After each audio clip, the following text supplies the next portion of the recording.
Capítulo 2. La desconfianza que se ha de tener en sí mismo. La desconfianza es sumamente necesaria en el combate espiritual, que sin esta cualidad o condición no solamente no podremos triunfar contra los enemigos de nuestra santidad, sino que ni siquiera lograremos vencer las más débiles de nuestras pasiones.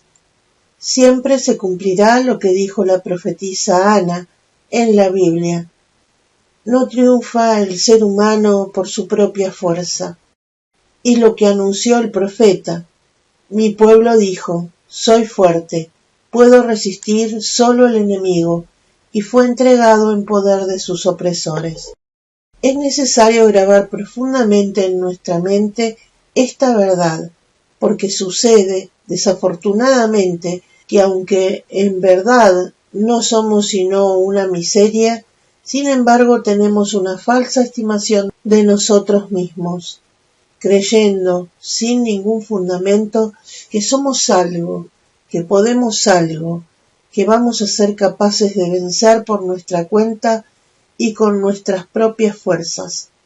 Este error es funesto y trae fatales consecuencias y es efecto de un dañoso orgullo que desagrada mucho a los ojos de Dios. Y si lo aceptamos, se cumplirá en cada uno lo que cuenta el salmista. Yo creía muy tranquilo, no fracasaré jamás. Pero alejaste, oh Dios, tu ayuda de mi lado y caí en derrota y opresión. Salmo 30. Tenemos que convencernos que no hay virtud, ni cualidad, ni buen proceder en nosotros que no proceda de la bondad y misericordia de Dios, porque nosotros mismos, como dice San Pablo, ni siquiera podemos decir por propia cuenta que Jesús es Dios. Toda nuestra capacidad viene de Dios, pues Dios es el que obra en nosotros el querer y el obrar. Carta a los Filipenses capítulo 2, versículo 13. Por nuestras solas fuerzas lo que somos capaces de producir es maldad, imperfección y pecado. La desconfianza en sí mismo es un regalo del cielo y Dios la concede en mayor grado a las almas que tiene destinada a más alta dignidad, hasta que puedan repetir lo que decía aquella famosa mujer de la antigüedad, Santa Hildegarda: de lo único que puedo tener absoluta seguridad en cuanto a mí misma es de mi pavorosa debilidad para pecar y de mi terrible inclinación hacia el mal. Un camino.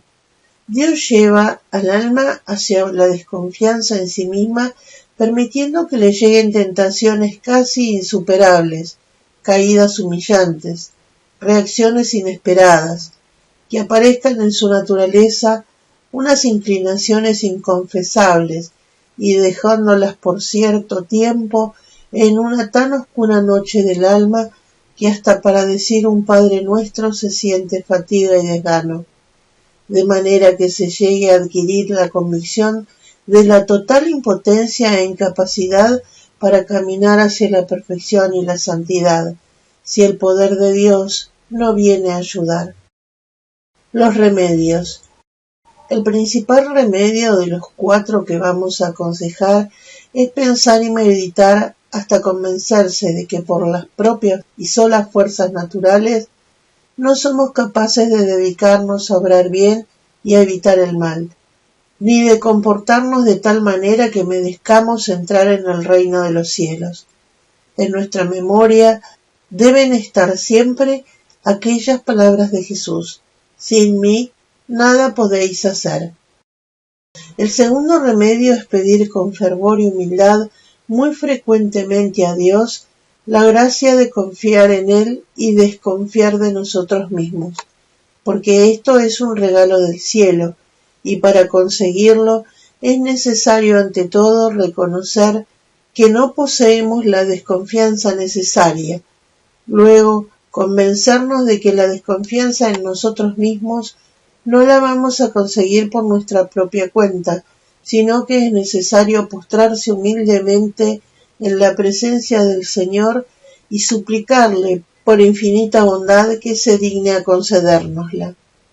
Y podemos estar seguros que si perseveramos pidiéndosela, al fin nos la concederá. Hay un tercer remedio para adquirir la desconfianza en sí mismo, respecto al lograr conseguir por nuestra propia cuenta la santidad, y consiste en acostumbrarse poco a poco a no fiarse de las propias fuerzas para lograr mantener el alma sin pecado, y a sentir verdadero temor acerca de las trampas que nos van a presentar nuestras malas inclinaciones que tienden siempre hacia el pecado, a recordar que son innumerables los enemigos que se oponen a que consigamos la perfección, los cuales son incomparablemente más astutos y fuertes que nosotros y aún logran hacer lo que ya temía San Pablo. Se transforman en ángeles de luz para engañarnos. Primera carta a los Corintios, capítulo 11, versículo 14. Y con apariencia de que nos están guiando hacia el cielo, nos ponen trampas contra nuestra salvación. Con el salmista podemos decir: ¿cuántos son los enemigos de mi alma, Señor? Y la odian con odio cruel. Y no nos queda sino repetirle la súplica del Salmo 12. Señor, ¿hasta cuándo van a triunfar los enemigos de mi alma? Que no pueda decir mi enemigo, le he vencido, que no se alegren mis adversarios de mi fracaso. El cuarto remedio consiste en que cuando caemos en alguna falta, reflexionemos acerca de cuán grande es nuestra debilidad e inclinación al mal, y pensemos que probablemente Dios permite las culpas y las caídas para iluminarnos mejor acerca de la impresionante incapacidad que tenemos para conseguir por la propia cuenta la santificación, y aprendamos así a ser humildes y reconocer las limitaciones y aceptar ser menospreciados por los demás. Si no aceptamos que nos desprecien y nos humillen, no conseguiremos jamás la desconfianza en nosotros mismos, porque ésta se basa en la verdadera humildad, la cual nunca se consigue sin recibir humillaciones, y se basa en un reconocimiento sincero de que por nosotros mismos no merecemos sino desprecio y humillación. No aguardar para cuando sea demasiado tarde. Es mejor ir aceptando las pequeñas humillaciones que nos van llegando a causa de las debilidades y miserias cada día, y que no nos suceda como a las personas muy orgullosas y creídas que solamente abren los ojos para reconocer su debilidad y malas inclinaciones cuando le suceden grandes y vergonzosas caídas. Le sucede lo que decía San Agustín: temo que vas a caer en faltas que te humillarán mucho, porque noto que tienes demasiado orgullo. Cuando Dios ve que los remedios más fáciles y suaves no producen efecto para hacer que una persona reconozca su incapacidad para resistir con sus solas fuerzas contra los ataques del mal y conseguir su santificación, permite entonces que le sucedan caídas en pecados, las cuales serán más o menos frecuentes y más o menos graves según sea el grado de orgullo y presunción que esa alma tenga. Y si hubiera una persona tan exenta y libre de esa vana confianza en sus propias fuerzas, como por ejemplo la Santísima Virgen María, lo más seguro es que no caerá jamás en falta alguna.